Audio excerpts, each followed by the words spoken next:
Hi everyone. SSC CGL కోసం SSC infinity course అనేది start చేయడం జరిగింది. So what is CGL? CGL అంటే స్టాఫ్ సెలక్షన్ కమిషన్ వాడు పెట్టే ప్రెస్టీజియస్ ఎగ్జామ్. సో దాన్ని మనం కంబైన్డ్ గ్రాడ్యుయేట్ లెవెల్ అని అంటాం. CGL. So it is a prestigious exam conducted by staff selection commission. మీకు ఈ ఎస్ఎస్సి సిజిఎల్లోని మేజర్గా ఉండే పోర్షన్స్ ఏంటి అంటే English and quantitative aptitude. English ఒక్కటే మనకి 350 మార్క్స్కి కండక్ట్ చేస్తారు. అలాగే క్వాంటిటేటివ్ యాప్టిట్యూడ్ 250 మార్క్స్కి కండక్ట్ చేస్తారు. సో సిజిఎల్ టోటల్గా కండక్ట్ చేసే టోటల్ నెంబర్ ఆఫ్ మార్క్స్ ఎంత అంటే 700. 700లోని 600 మార్క్స్ ఓన్లీ ఈ రెండే ఉంటాయి. ఇంకా రిమైనింగ్ 100 మార్క్స్ అనేవి రీజనింగ్ అండ్ జనరల్ అవేర్నెస్ ఉంటుంది. సో మనకి ఇంగ్లీష్ వచ్చేసరికి ఫ్యాకల్టీ గురించి చెప్పాలంటే మన సురేష్ సార్ చెప్తారు. So he's number 1 in English and you guys will get a good experience through it. అలాగే క్వాంటిటీ యాప్టిట్యూడ్లో టోటల్గా 2 సెక్షన్స్ ఉంటాయి. ఒకటి ప్యూర్ మ్యాథ్స్, ఇంకోటి అర్థమెటిక్. సో ప్యూర్ మ్యాథ్స్ నేనే డీల్ చేస్తాను. So myself Rohit and I cleared CGL 2018 and I'm working as auditor in defence. And 2019 score కూడా బాగానే ఉంది. So I'm expecting good post through it. అలాగే అర్థమెటిక్ వచ్చేసరికి మనకి దీపక్ సార్ చెప్తారు. He's also expecting good score in 2019 CGL. So మీకు faculty అనేది చాలా బెస్ట్ ఎక్స్పీరియన్స్ మీకు ఇస్తాము.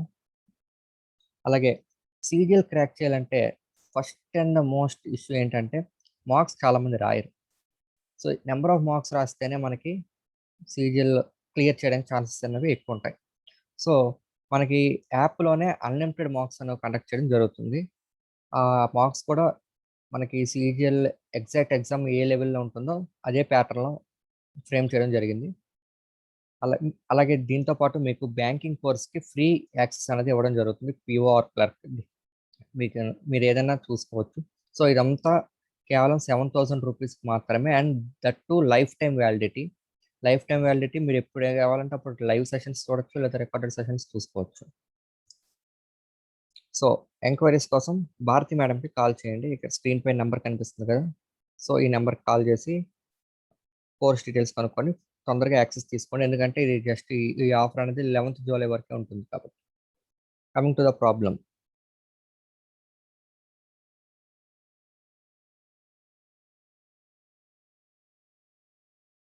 చూడండి, in the given figure ABC is a triangle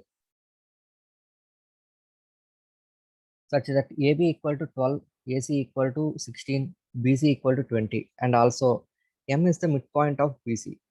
MAED is a square and MD intersect the right side AC at F. What is the area of quadrilateral?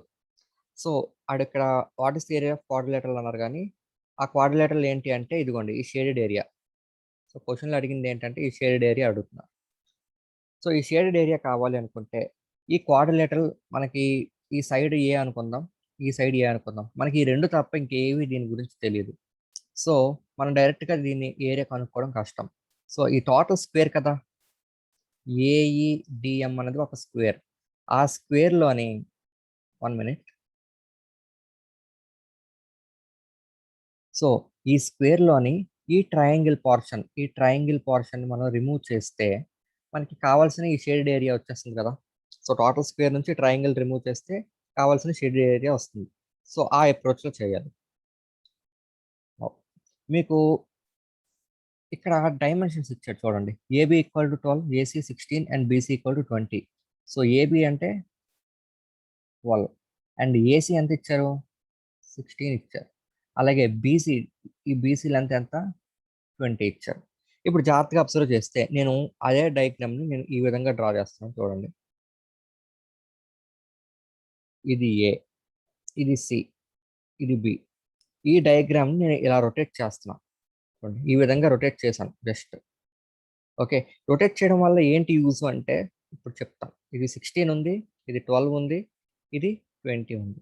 ఇప్పుడు నాకు ఒకటి చెప్పండి, ఈ 16, 20, 12 ఈ మూడింటికి ఒక రిలేషన్ ఉంది. ఏంటి అంటే 16 square plus 12 square equal to 20 square.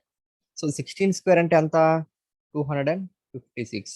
12 square అంటే ఎంత, 146. ఈ రెండు యాడ్ చేస్తే ఎంత వచ్చింది, సారీ 200 కాదు 400. సో ఈ రెండు యాడ్ చేస్తే ఎంత 400. 400 అంటే నథింగ్ బట్ 20 స్క్వేర్. 20 స్క్వేర్ అంటే 400గా. సో అంటే ఏంటి, ఇక్కడ AC square plus AB square equal to BC square. ఏంటిది, Pythagoras theorem.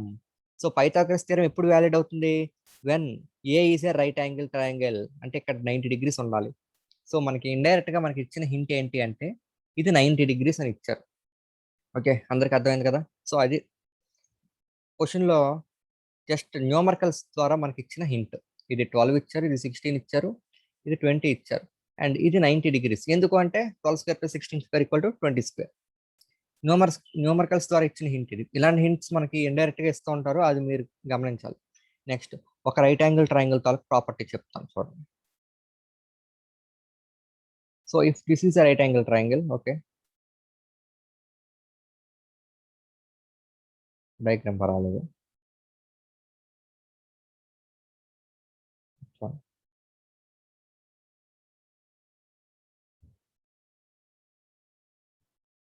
So if this is a right angle triangle, నేను దీనికి మిడ్ పాయింట్, ఇక్కడ ఒక మిడ్ పాయింట్ ఉంది అనుకుంటున్నాం. So ABC is a right angle triangle and D is a mid point. ఎగ్జాంపుల్గా అనుకోండి, D mid point అయినప్పుడు ఈ లెంత్ ఈక్వల్ కదా. సో నేను డి నుంచి ఏకి ఒక లైన్ జాయిన్ చేశాను, డి నుంచి ఏకి ఒక లైన్ జాయిన్ చేశాను. సో ఈ లెంత్ ఈక్వల్ అంటే ఈ డి అనే పాయింట్ బి నుంచి సేమ్ డిస్టెన్స్ లో ఉంది, సి నుంచి సేమ్ డిస్టెన్స్ లో ఉంది, అండ్ ఇక్కడ రైట్ యాంగిల్ ఉంది. రైట్ యాంగిల్ యొక్క ప్రాపర్టీ ఏంటంటే ఈ మిడ్ పాయింట్ దగ్గర మనం ఏ నుంచి ఇంకో లైన్ డ్రా చేస్తాం, దీన్నే మీడియన్ అని చెప్తాం, దీన్నే మీడియన్ అని చెప్తాం. అయితే ఈ మీడియన్ లెంత్ దేనికి ఈక్వల్ అవుతుంది అంటే ఈ ఎక్స్ కి ఈక్వల్ అవుతుంది. అర్థమైందా, ఈ ఎక్స్ వాల్యూ ఎంత ఉందో ఇక్కడ అంటే half of the hypotenuse equal అవుతుంది.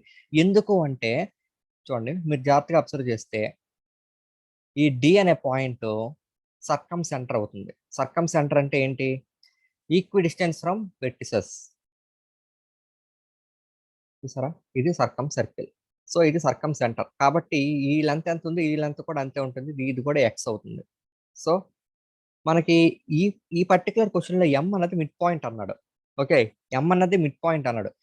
చూడండి ఇక్కడ M is a mid point of BC అన్నాడు.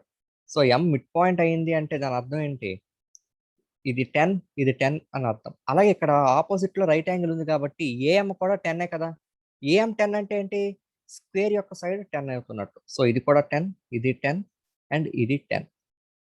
నౌ సో మనకి ఈ ఫస్ట్ లైన్ లో ఇచ్చిన దీని ద్వారా ఇది రైట్ యాంగిల్ అని తెలిసింది. అది తెలిసాక ఎం ఇస్ మిడ్ పాయింట్ అని ఇచ్చాడు కాబట్టి స్క్వేర్ యొక్క లెంత్ కూడా మనకు తెలిసిపోయింది. So just wait a minute, I will arrange this.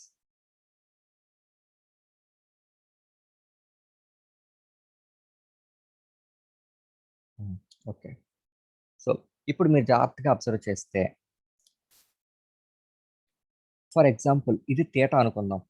ఇది థీటా అయితే చూడండి ఇది 10, ఇది 10, ఇది 10. 10 ఉన్నప్పుడు 10కు ఆపోజిట్ థీటా అయితే ఇది కూడా థీటానే అవుతుందా, 10కు ఆపోజిట్ గా ఉన్నది థీటా అయితే ఇది కూడా థీటానే అవుతుంది కదా. అండ్ ఇది 90 డిగ్రీస్, ఇక్కడ ఈ యాంగిల్ చూడండి, ఇది 90 డిగ్రీస్. ఇది 90 డిగ్రీస్ అయినప్పుడు ఈ స్మాల్ యాంగిల్ ఎంత అవుతుంది, ఇది స్మాల్ యాంగిల్ 90 మైనస్ థీటా అవుతుంది, 90 మైనస్ థీటా అవుతుంది. ఓకే, అండ్ ఇంకో అబ్జర్వేషన్ చూడండి, ఇది 90 మైనస్ థీటా అంతవరకు ఓకే. తర్వాత ఇది 90 డిగ్రీస్. ఎందుకు 90 డిగ్రీస్ ఇది, ఎందుకంటే స్క్వేర్ లోని ఒక యాంగిల్ ఎప్పుడైనా ఏ యాంగిల్ అయినా ఏమవుతుంది, స్క్వేర్ లో 90 డిగ్రీస్ అవుతాయి. సో ఇది 90 డిగ్రీస్. సో 90 అంటే ఇక్కడ వరకే, ఓన్లీ ఇక్కడ నుంచి ఇక్కడ వరకే, కింద కాదు. ఇప్పుడు చూడండి, ఇక్కడ నుంచి ఇక్కడ వరకే 90 డిగ్రీస్. ఓకే, అలాగే ఇది 90 మైనస్ థీటా, ఇది 90 అయినప్పుడు ఈ యాంగిల్ ఎంత అవుతుంది, 90 minus theta 90 and this angle ఎంత, థీటా అవుతుంది. సో ఈ యాంగిల్ థీటా. మనకి యాంగిల్స్ అన్ని తెలిసిపోయాయి. సో దీని ఏరియా కనుక్కోగలమా, దాని ఏరియా కనుక్కోవాలంటే మనం ఏం చేయాలి, ఈ పర్టికులర్ ఏరియా కావాలి అనుకుంటే ఏం చేయాలి మనం. సో ఇప్పుడు జాగ్రత్తగా చూడండి, నేను tan థీటా వాల్యూ తీసుకుంటున్నాను. tan థీటా దేంట్లో తీసుకుంటున్నాను, tan theta in the triangle AMF ట్రయాంగిల్లోని ట్యాన్ థీటా వాల్యూ ఎంత అవుతుంది? ఏఎంఎఫ్ ట్రయాంగిల్ ట్యాన్ థీటా అంటే opposite side by adjacent side. So AMF ట్రయాంగిల్లో థీటాకు ఆపోజిట్ గా ఉన్నది ఏంటి? ఏఎం బై ఎడ్జసెంట్ గా ఉన్నది MF. So AM by MF. AM అంటే 10, ఎంఎఫ్ అంటే సో మనకు తెలియదు కాబట్టి ఎంఎఫ్ అని అనుకుందాం. అలాగే ఇదే tan theta value total triangle అంటే ఏబిసి ట్రయాంగిల్లో చెప్పండి. ఏబిసి ట్రయాంగిల్లో ట్యాన్ థీటా ఎంత అవుతుంది? Opposite side by adjacent side. Opposite side అంటే ఏసీ బై ఏబి అంటే ఎంత? 16/12. సో ఇది ఈక్వల్ టు 16/12 అని రాయొచ్చు, ఎందుకంటే రెండు ట్యాన్ థీటాలనే కదా. సో 16/12 రాసాను. 4 4s 4 3s. So MF value ఎంత అవుతుంది? 30/4. 30/4 అంటే 15/2. 15/2 ఎంఎఫ్ వాల్యూ. ఎంఎఫ్ అంటే ఇది. So area of triangle AMF triangle area ఎంత అవుతుంది? హాఫ్ ఇంటూ బేస్ అంటే ఇక్కడ ఎంఎఫ్ కదా, ఎంఎఫ్ ఇంటూ ఏఎం. సో దీన్ని ఎలా రాస్తుంటే హాఫ్ ఇంటూ ఎంఎఫ్ అంటే ఎంత? 15/2. ఏఎం అంటే ఎంత? 10. So 2 1s 2 5s. సో దీని వాల్యూ ఎంత అవుతుంది? 75/2. 75/2 అంటే 37.5. ఓకే, 37.5 అన్నది చూడండి, నేను ఇప్పుడు షేడ్ చేస్తున్న ఏరియా, దీని ఏరియా 37.5. ఇప్పుడు మనకు కావాల్సింది ఏంటి? వాడిచ్చిన షేడెడ్ ఏరియా అంటే సి ఆ టోటల్ స్క్వేర్ ఏరియా నుంచి నేను ఇప్పుడు కనుక్కున్న ఈ ట్రయాంగిల్ ఏరియాని సబ్ట్రాక్ట్ చేస్తే మనకి షేడెడ్ ఏరియా వస్తుంది కదా. So area of shaded area equal to ఎలా రాయొచ్చు? Square area minus AMF area. Okay, so square area అంటే ఒక సైడ్ 10 అయినప్పుడు ఏరియా ఎంత అవుతుంది? 10 స్క్వేర్ మైనస్ 37.5. సో 10 స్క్వేర్ అంటే 100 మైనస్ 37.5 ఈక్వల్ టు 62.5. ఓకే, 62.5 అన్నది దీని ఏరియా. 62.5 square centimetres. సో చూడడానికి ఇది అసలు ఏ రిలేషన్ లేదు, ఇది ఎలా కనుక్కుంటా అని అనిపిస్తుంది, బట్ చాలా సింపుల్గా వస్తుంది ఈ సమ్. ఓకే, ఎందుకంటే మనకి ఇచ్చే ప్రతి డీటెయిల్ మనం కౌంట్ చేసుకోవాలి. ఇక్కడ ఏ ట్రయాంగిల్కి 3 sides ఇచ్చాడు అంటే ఏదో రిలేషన్ ఇచ్చాడు అని మీరు ఆలోచించాలి. 3 sides ఇచ్చాడు కాబట్టి ఇక్కడ 90 degrees అయింది. 90 అయినప్పుడు మిడ్ పాయింట్ ఇచ్చాడు కాబట్టి ఇది కూడా 10 అవుతుంది. సో స్క్వేర్ సైడ్ తెలిసింది, ట్యాన్ థీటా అప్లై చేసాము, రెండు ఈక్వల్ చేసుకున్నాం, దీని ఏరియా వచ్చింది, టోటల్ స్క్వేర్ నుంచి సబ్ట్రాక్ట్ చేసాం, దట్స్ ఆల్. సో ఇటువంటి ప్రాబ్లమ్స్ ఇంకా మనం చేస్తూ ఉంటాము. సో ఛానల్కి సబ్స్క్రైబ్ అవ్వండి, అలాగే కోర్స్ కూడా జాయిన్ అవ్వండి. Thank you.